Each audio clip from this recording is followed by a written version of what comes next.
kita sudah deal lokasinya di anggaplah titik A gitu ya. Di titik A lokasinya, kemudian qadarullahnya si yang tadinya diizinkan oleh yang punya tanah ternyata tidak diizinkan dengan berbagai alasan. Saya dalam hati gitu, kayaknya ini deh yang menyulitkan saya gitu. Sampai saya terlunta-lunta gitu ya 4 hari 5 hari tidak jadi jembatan, sampai bermasalah dengan warga, dengan aparat sana gitu ya. Karena kekuatan doa si Ustadz ini mungkin yang di lokasinya berdoa dengan penuh sungguh gitu.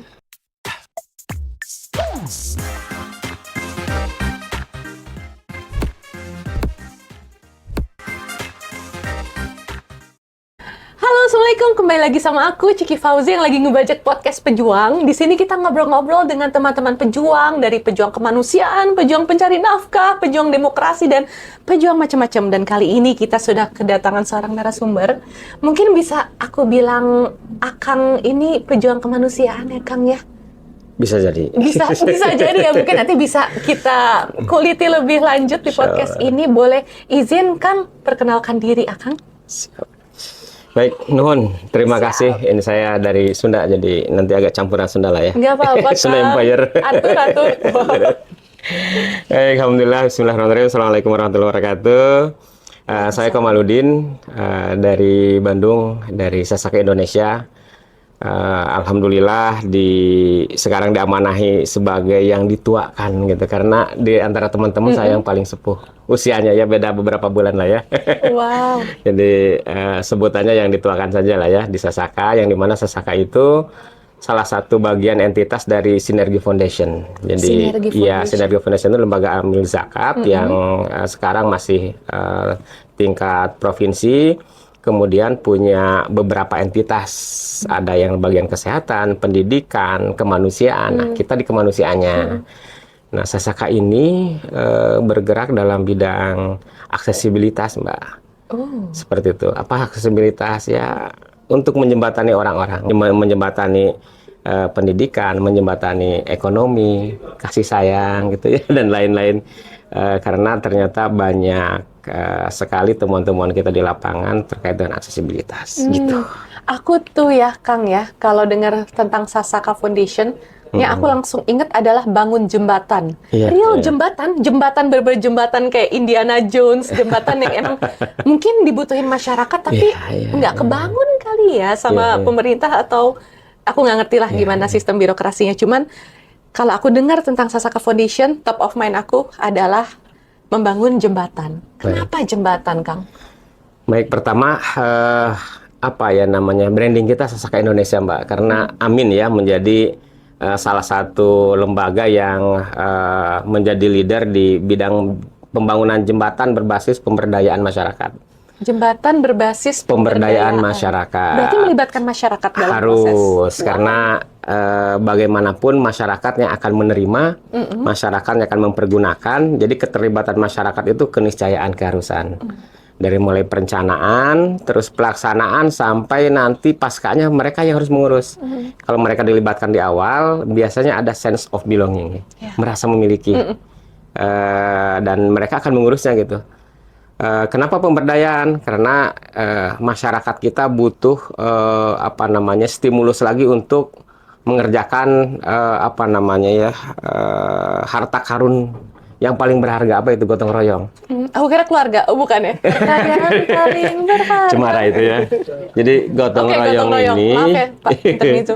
Gotong royong ini kalau kita lihat di lapangan memang sekarang sudah mulai terkikis sedikit demi sedikit. Tapi itu kan nadinya Indonesia, Pak. Gotong royong backbone-nya. Iya, kata betul. Bung Hatta itu. Sangat sepakat. Makanya jembatan ini hanya salah satu media untuk membangunkan gotong royong tersebut, membangunkan kebersamaan, bagaimana mereka harus menghadapi bersama-sama secara gotong royong dan lain-lain. Jadi awalnya sebenarnya kita bergerak di bidang kemanusiaan secara umum, Mbak. Awal saya di dunia relawan itu dari tahun 2001 ya, bergerak di dalam relawan kemanusiaan. Kemudian 2022 itu kemudian difokuskan ke bidang jembatan. Kenapa di jembatan? Karena selama bergerak di kemanusiaan itu temuan-temuan kita adalah terkait dengan aksesibilitas yang atau jembatan yang jarang disentuh oleh NGO lain, jarang disentuh. Bener, Pak. Jadi apa ya? Kan satu program kita kerjakan, menariknya jembatan itu satu program kita jembatan kita bangun, akses pendidikannya terdongkrak gitu kan, kesehatannya juga terbantu gitu, agamanya juga yang tadinya pengajiannya nggak mau karena harus nyeberangi sungai, mereka bisa dengan lancar dan lain-lain. Banyak hal. Jadi multiplier effect gitu untuk di bidang jembatan ini. Setelah itu atas gagasan dari beberapa direksi dan lain-lain, akhirnya yang tadinya Sinergi for Humanity sekarang fokus di namanya Sasaka. Sasaka itu dari Sasak. Sasak itu jembatan. Aku kira suku Sasak. Suku Sasak di Lombok. Nah, itu kalau Sasak itu bahasa Baduy, bahasa Sunda. Bahasa Sunda itu Sasak itu jembatan.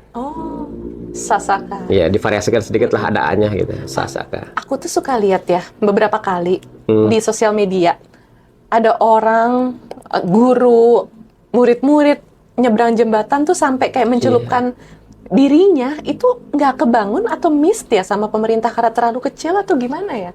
Aku prihatin sih Kang melihat itu. Iya.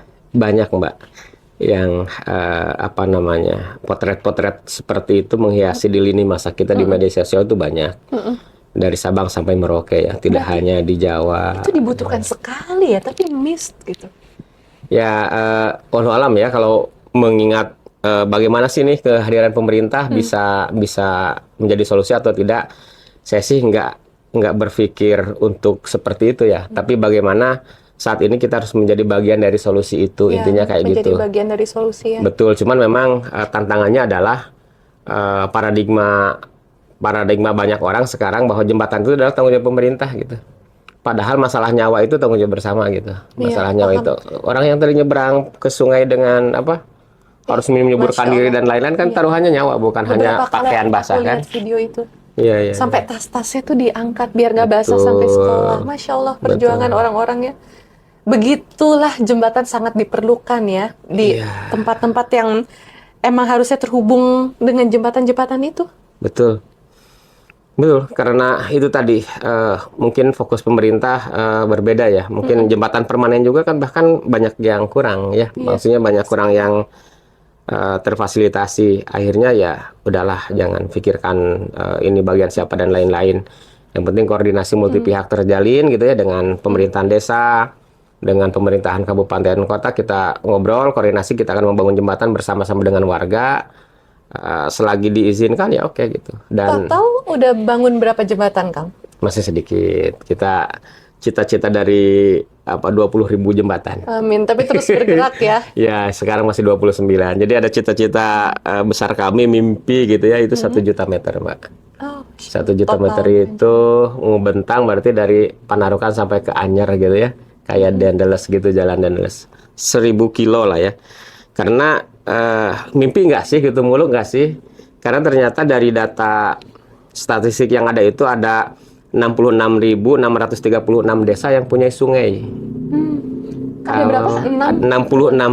66.636 desa yang memiliki sungai. Oke, berarti diperlukan jembatan. Satu desa mau hitung berapa? Kira-kira butuh berapa jembatan? Mungkin minimal 1, enggak? Satu boleh, berarti sekitar ada 66.000. Ya, 66.000 kalau satu jembatan 50 meter. Berapa tuh? Banyak. Jadi sepertinya angka 1 juta itu masih ngambil porsi hanya 10% dari total yang tadi dikali-kalikan itu. Wow. Hanya 10%.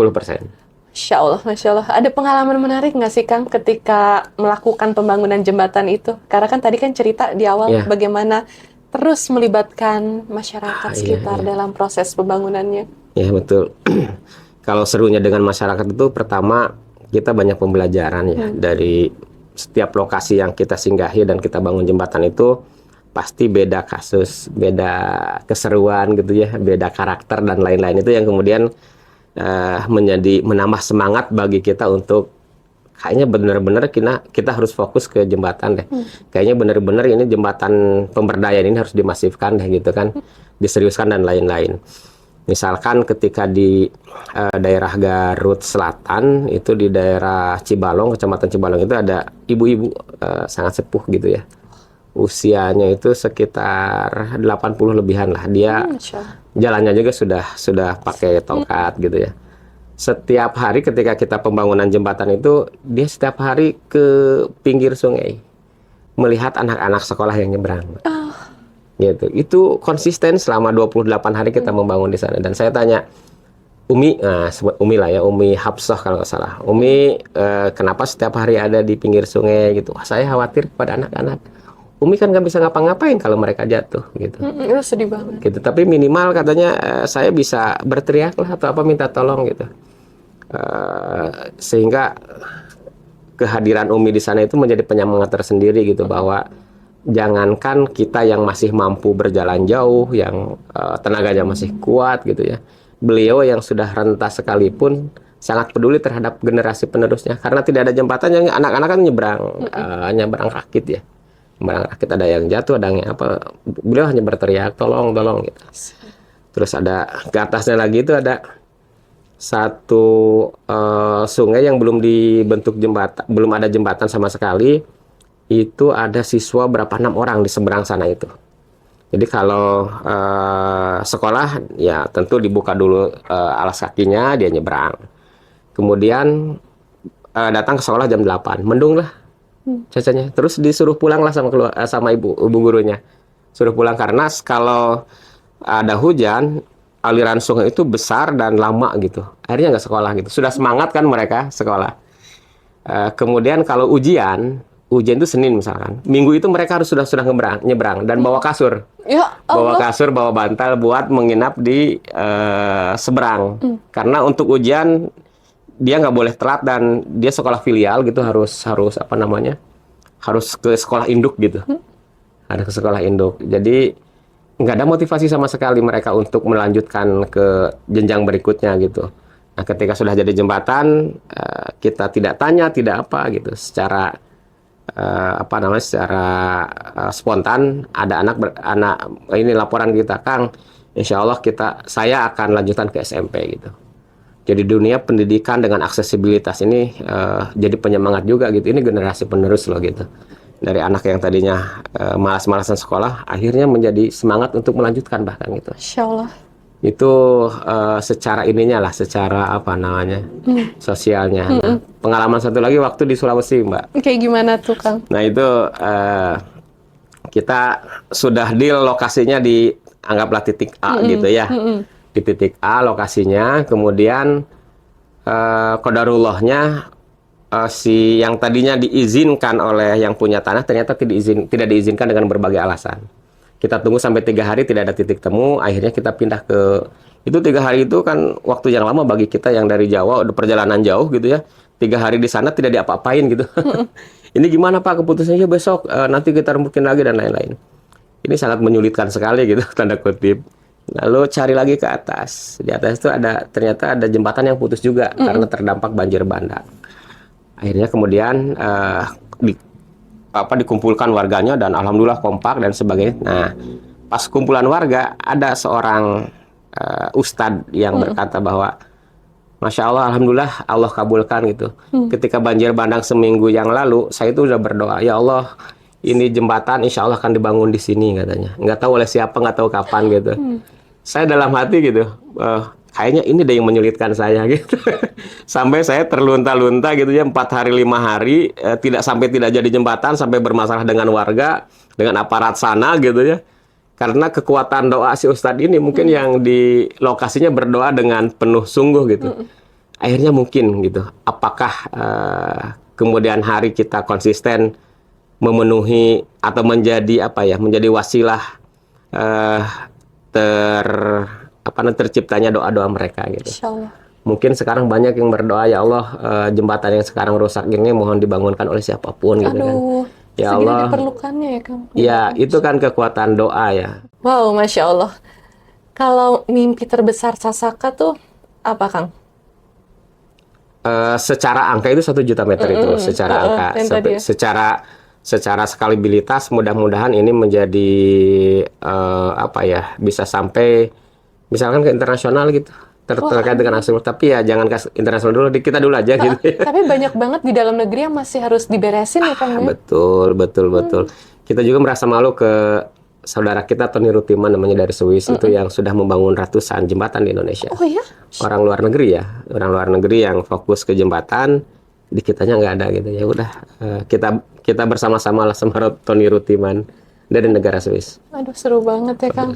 Kang, sebenarnya kalau kita ngelihat jembatan ya, Iya. itu kan ada ukuran minimal sungai ya, sama maksimal. Maksudnya kalau 1 kilo gitu nggak mungkin kan? Atau kepanjangan atau masih mungkin? Berarti harus jembatan yang kokoh banget gitu ya?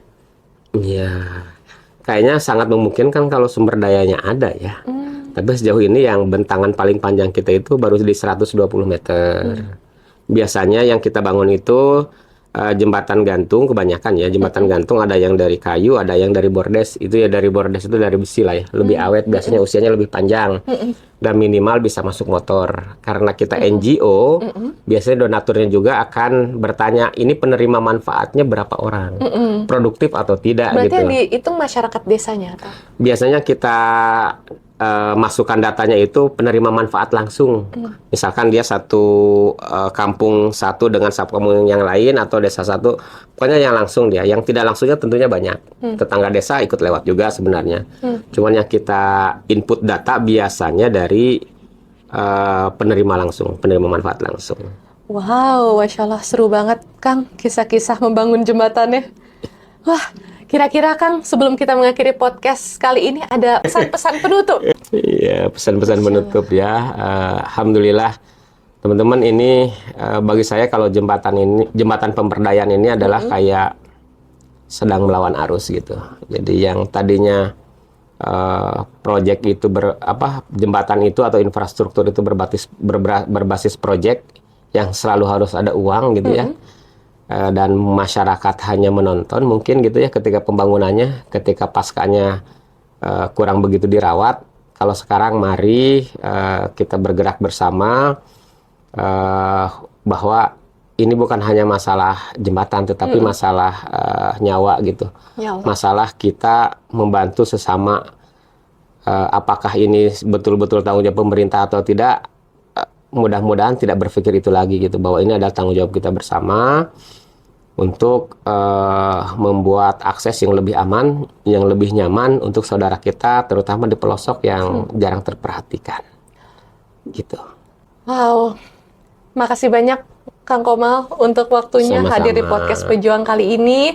Dan teman-teman jangan lupa terus saksikan podcast Pejuang. Di sini kita akan banyak berbincang-bincang dengan para pejuang, dari pejuang kemanusiaan, pejuang demokrasi, pejuang nafkah, dan semua pejuang. Stay tune terus di podcast Pejuang. Dadah!